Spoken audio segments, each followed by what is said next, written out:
Greetings and welcome to Aaron Plays. This is the continuation of my playthrough of a Guiscard scenario, which is the first Guiscard scenario, and the evening of Civitas. So far I've done turns 1 through to 10. This will be turn 11, and maybe 12 will actually finish it. So this has been a period where I haven't been recording due to life, the universe and everything, COVID. Lack of computer for a while, so I thought, well, I want to finish this. I've done the first 10 turns. This scenario, just as a quick recap, is the Normans trying to inflict as many losses as they can on some Swabian knights that are trying to escape, and Swabian knights being protected by a relief force. These Swabian knights are shown here by the blue counters, the Normans the red counters, and the relief force are these yellow counters here. So I'm going to minimize myself so I'm not all over the screen, and I'll put myself in the little corner here. I can. There we go. And we'll continue. So this is turn 11. We have the victory conditions are saying that the Normans have got to basically reduce these guys to 1 or less, and they will win. The Swabians cannot no longer win because they had to have 4 or more. They started with 6, they have 4 or more. So we are currently in a draw condition. The victory conditions also state that, or the scenario states that, sorry, not the victory conditions, the scenario states that the Swabians and their allies move first. So, okay.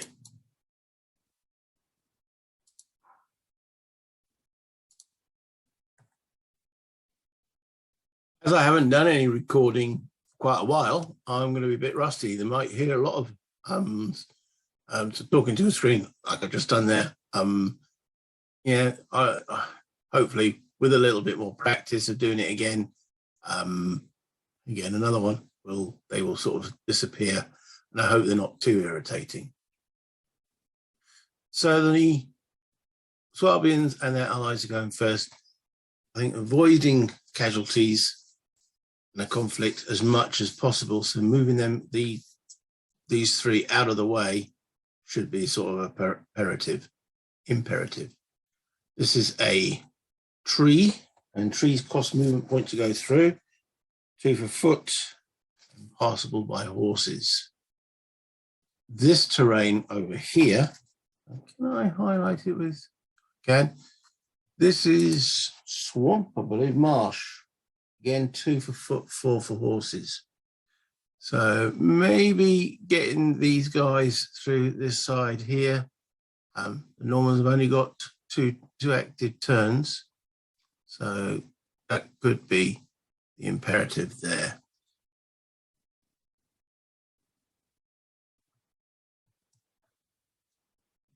Okay, what is the actual pause button on here? So the first part of the sequence of play is offensive fire. So there's a few javeliners here. They can't, can they fire whilst adjacent? This one's got a javelin, no. You can't fire whilst adjacent from memory. Okay, quite clear, says in the sequence of play, offensive fire, all missile troops of side A, in this case Swabians, can fire, with the exception of those that are in contact with an enemy character. So these are obviously in contact with enemy characters. So there's no missile fire there. This is javelin, no, and he's got in contact anyway. So it doesn't look like there's any offensive missile fire. This is scenario 1, which specifically says there's no cavalry charges. So there's no cavalry charges at all. So that's the next step. So none. So movement and defensive fire. So these guys are, as I say, they're going to fall back. So this terrain here costs 2 movement points to move through. There's 2, 4, remembering that their movement potential. Let me zoom in a bit on the area of action. The movement is the number in the that's in blue. So they've got 6 movement points. So that's 2, 4. Let's get down the, going down the slope is again 2 for infantry. So that's 6 to there. 2, 4, and the marsh is 2 as well. 6, 2, 4, 6. They're running out of actual place they can go. The javeliners, they're going to actually fall back as well.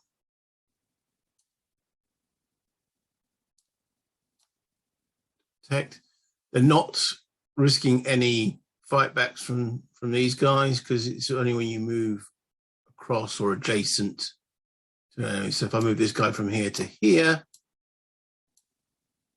if that had been the front of this cavalry unit, he'd have been able to have a fight, but it's not. So 2, 4, 5, 6, 7. Again, protecting the Swabians. 2, 4, 6, 7.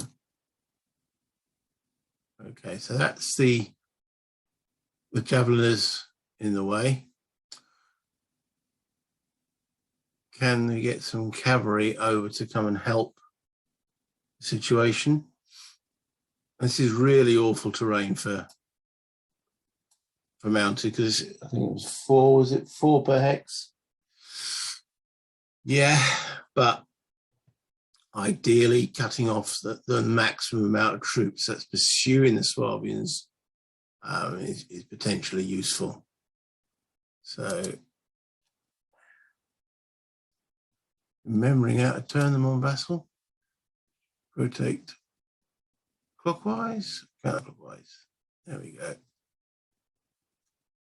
Let's have him engaged there.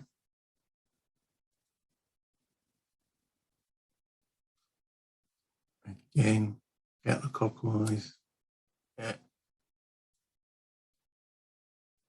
Clockwise. Boom. Okay.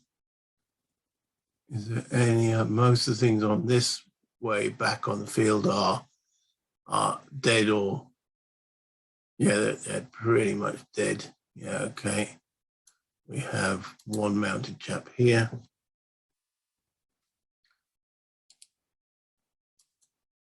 No, wrong way. Right, again, there we go. So that's 2. Actually, try and remember. I mean, so it's a while since I've played, so changing facing. 3, 4, 5, 6. No, again, wrong way. I know you can do that as well, but you can move anywhere in the 3 hex frontage there.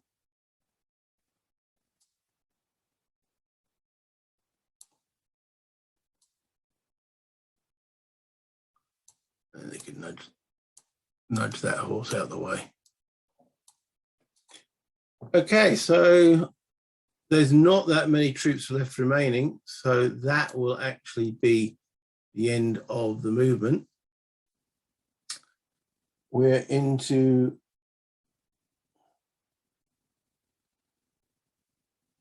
could they have fired any missiles? No javelin, no javelin. He had 1 javelin. Not really, no.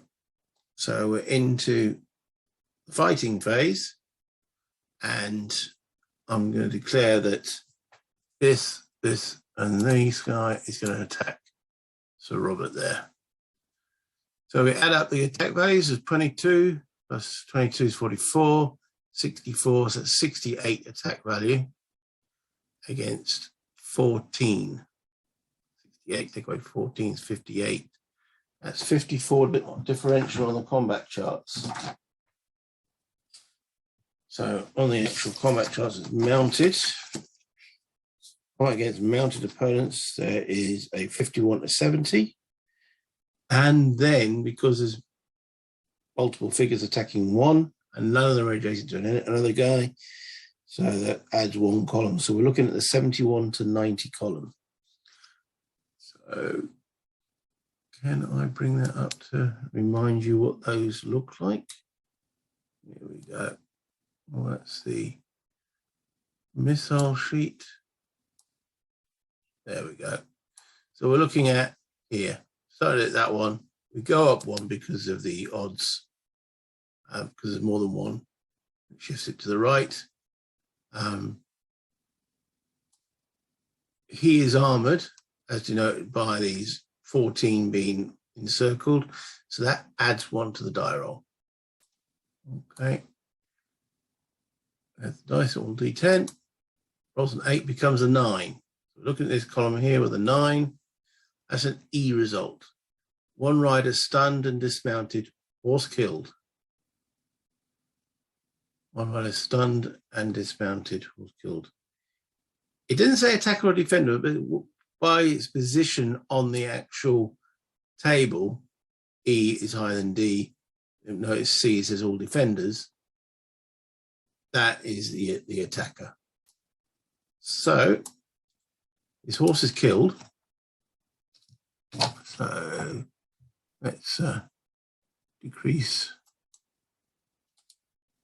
Oh, no, it says, looks like I've got to get a separate counter out for him. Okay. Let me find his counter. I'm going to pause there for a second while I do so.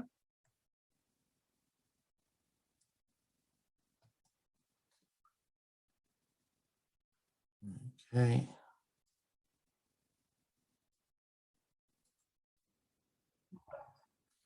Okay, so I replaced the horse.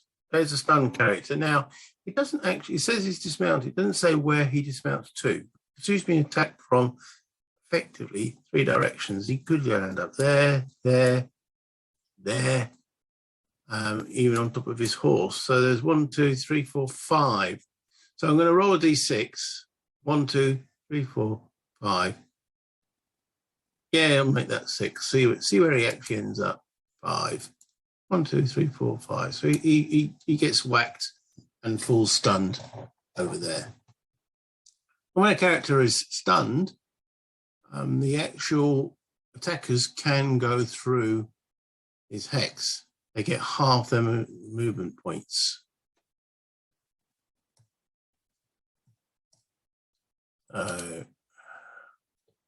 Yeah.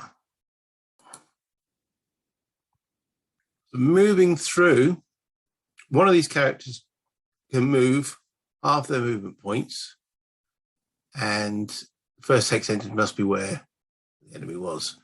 So we're going to move this guy here, move into there. So we're going to swing him around, rotate clockwise, no, always go the wrong way. So he goes in there, and it costs an extra movement point because the dead horse in it. So it actually costs 2, 4. And it's always on the front of the character. But to go into there, marsh for cavalry, I believe, was 4. So you can't actually go in there. Just double checking the marsh. It's 4 for a horse.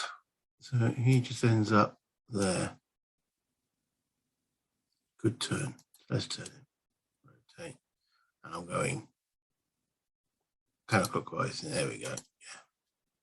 Right, so that's the one advance after combat. So the next combat will be this one here.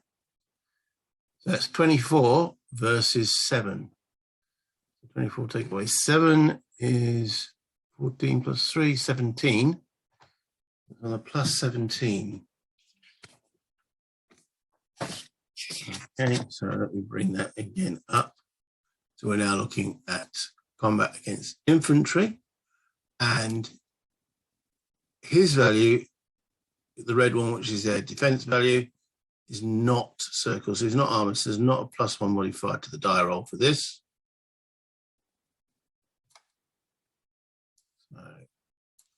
It's a straight roll on the 17 column. So we're looking at the 13 to 20 with a 7.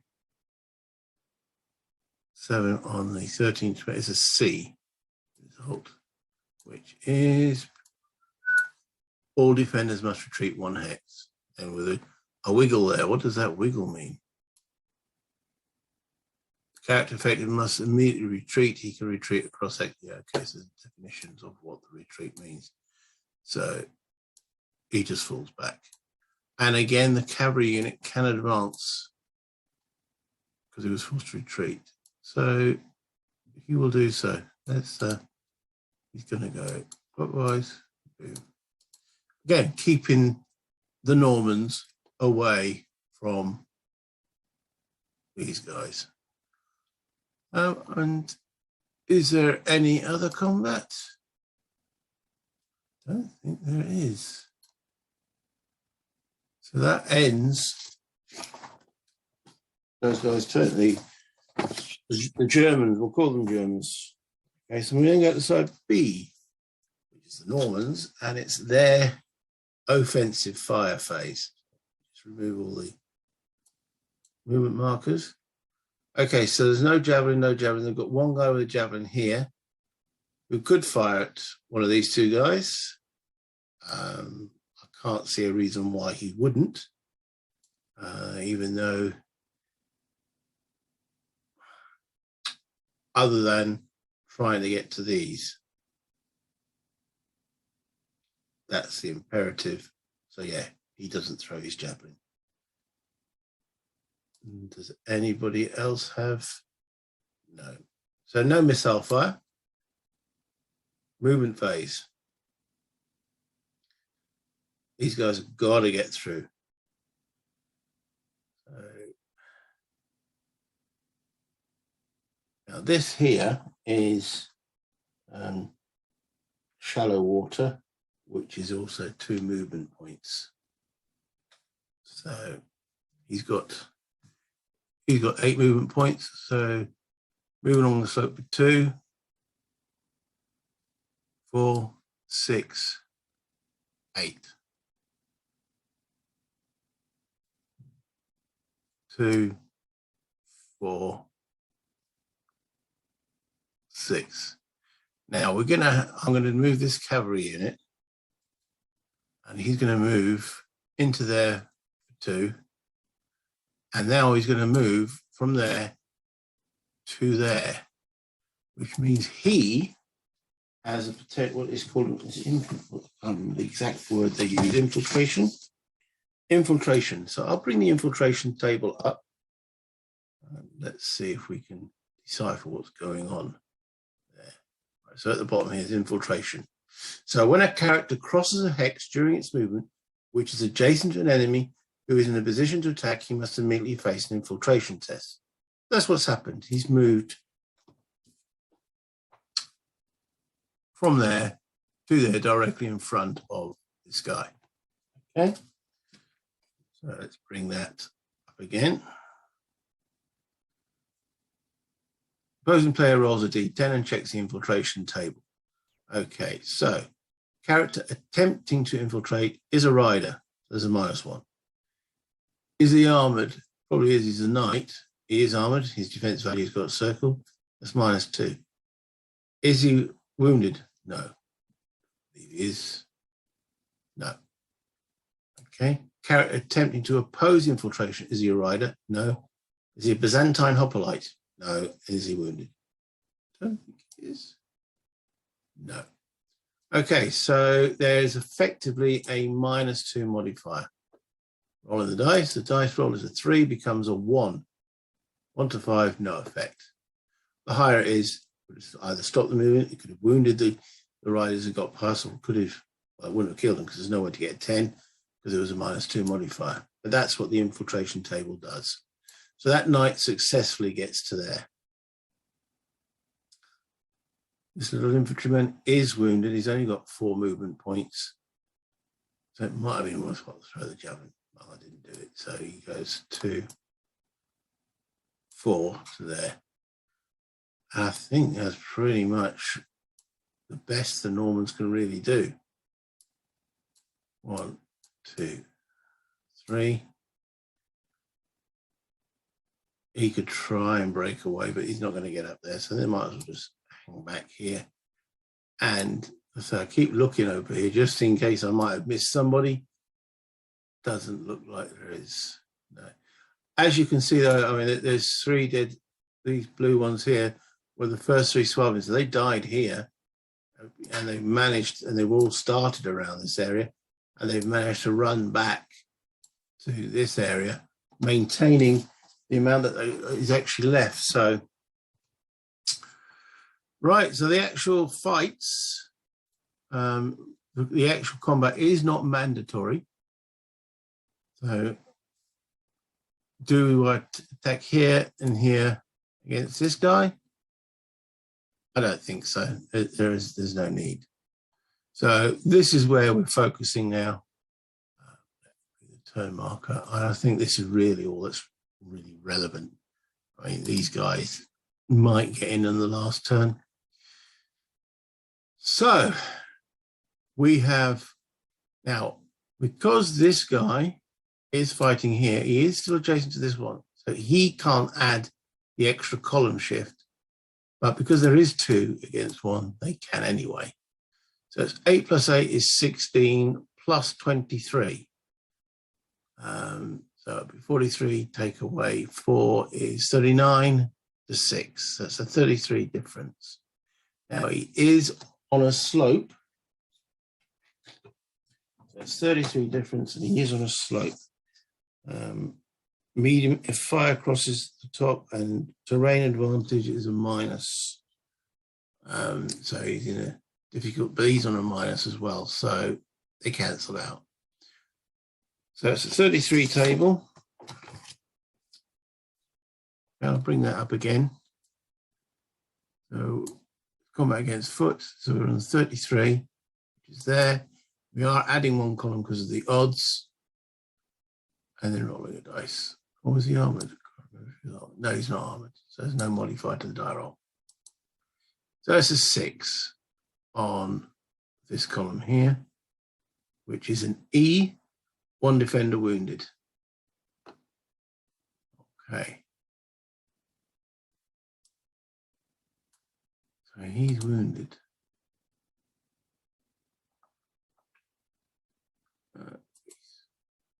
Stun. Okay, so that drops his values. I don't think there's a forced retreat if you're wounded, but let me find out.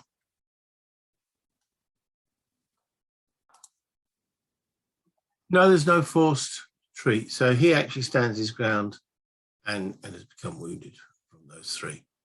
Other than that, there is no further combat, which effectively ends any stunned characters to stand up from the Norman point of view. Yeah, this guy here, he can now stand up. So, okay. That's it. So that's the end of turn 11. So we are now moving on to the last turn. Can these guys survive? Is the question. It's looking like it, but we'll play it through. So first off, offensive fire. So we've seen there's none of these guys with capability. Well, there is. I suppose he could lob a javelin, and he could actually fire at Odon here. So he'll fire his last javelin. Well, it's okay. We'll mark him with offensive fire. Well, we need to remove all the movement. Mark him with offensive fire and change the label so his javelins will now be. Mark him with no javelin.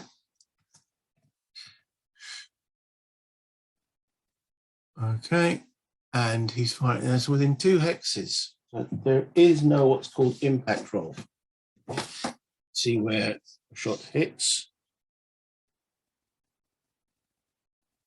So it automatically hits the target. I'm going to check that as it is a while since I've played. So it's always best to check.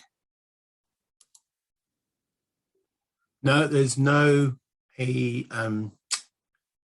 impact roll required if the target's within 2 hexes. This doesn't block line of sight. It's only like brush. You find it as scrub. So yeah, it doesn't block line of sight. So it's a straight effect on the combat roll. Combat against. So bringing the charts up again. I'll scroll this back up. We are looking at missile against a mounted target. It is a short bow javelin, so we're looking at here. The cover type, there is none. So let's roll a d10 and let's see what we get. So 7. He is armored, so it makes that an 8. With a javelin, no effect.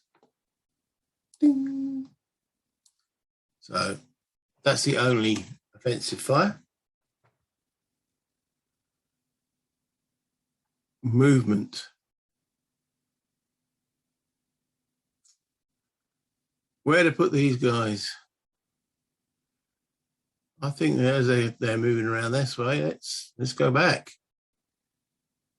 Those guys are out of range. So 2, 4, 6. 2, 4, 6.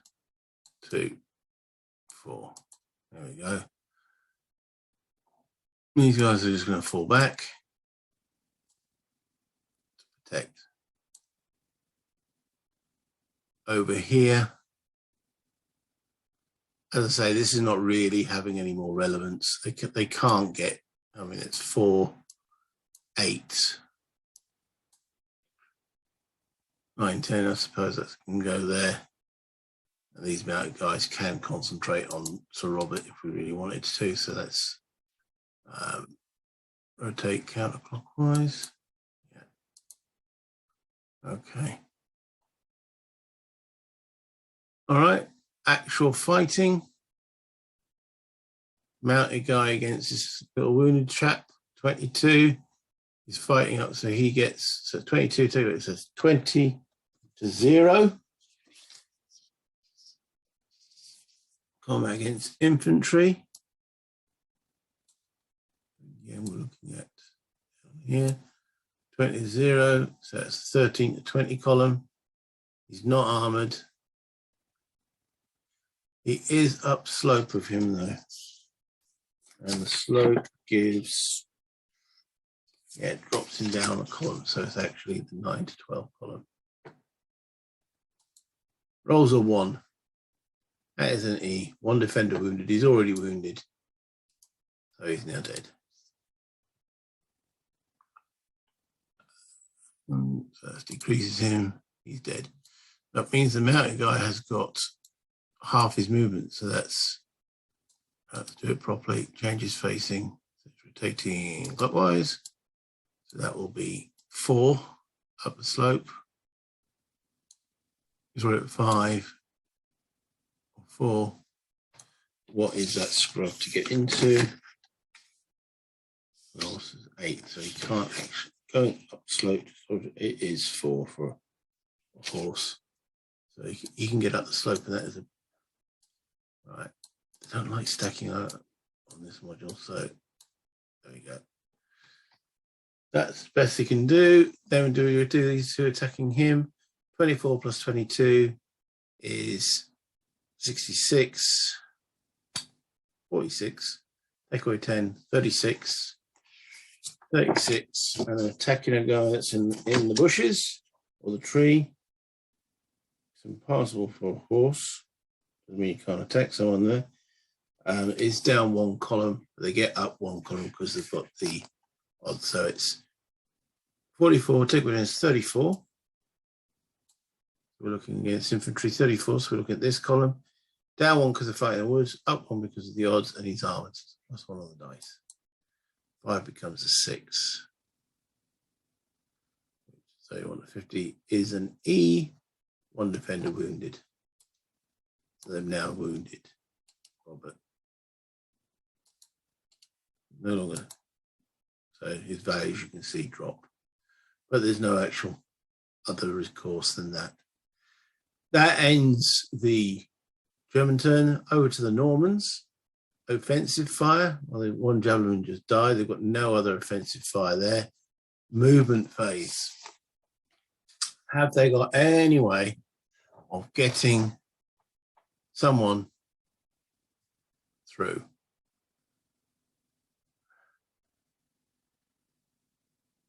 Okay, well, this is where it gets a little bit risky. So this is probably the only offensive guy that really matters. Okay, now to turn his horse completely round is 5. Going through this scrub is 9. And going on the slope 10, 11, 12, 13. So he can't physically get to him. He's not allowed to go through trees. So let me just check something on the actual slope rules. Yeah, I thought I'd check the actual slope rules for movement, and it doesn't matter if you're moving up or down or along the slope. If you're moving on that particular hex, it's 2 movement points. Infantry, 4 for cavalry. It costs 5 movement points to completely turn around, so that'd be 5, 6, 7, 8, 9, 10, 11, 12, 13. They've got no way of getting that guy around. He's not allowed through the actual woods, tree hex there. Dismounting him will be half his movement, so he hasn't got enough that way. So they cannot get to these guys. So I'm going to call it at that point. That is the end of the scenario. With a draw. I could see that happening anyway, quite a while, but I thought I'd play it right to the end. I hope you've enjoyed the game and the session. I will like to do some more of these. This was the first one, as I say, the Guiscard 2 box, and yeah, it has some weird, they've done as a sort of semi-program instruction in the rules, and I mentioned this in some of the earlier videos that read up to here and play this scenario. So don't read any further. You can now play scenarios 1, 2, 3, and 4. But the actual charge, and there's a lot of cavalry in this, but the charge rules are beyond that. So I'm a bit baffled by the choice of troops, but saying you can't charge. So maybe once this scenario, or once you can read those rules for cavalry charges, maybe redo this scenario with the cavalry charge rules in place. Because it does make it a little bit strange that there are rules for cavalry charges, but you can't use them. I would have thought if it was a learning thing scenario and you didn't want to have cavalry charging around, then have a scenario with just purely infantry. That would have made more sense. But it is what it is. I've had fun playing it and showing it to you guys, and I hope you have too. So, as always, hit the like and the subscribe button if you haven't done so already. Make a comment. Comments are always useful. They will all work on that algorithm. The more of you make comments, the more I want to make content. If I don't get too many likes on this and too many comments, then I won't actually make any more scenarios or do any more scenarios on this particular game. I'll move on to something else. If I do get lots of likes and comments on it, then I'm more likely to go, well, okay, that was enjoyed. Let's make some more on it. I like the system. I've just recently purchased the new ones come out, just Diax 2. So hopefully when that comes through, I have some more kit to play with. But I've enjoyed this. I hope you have. Until next time,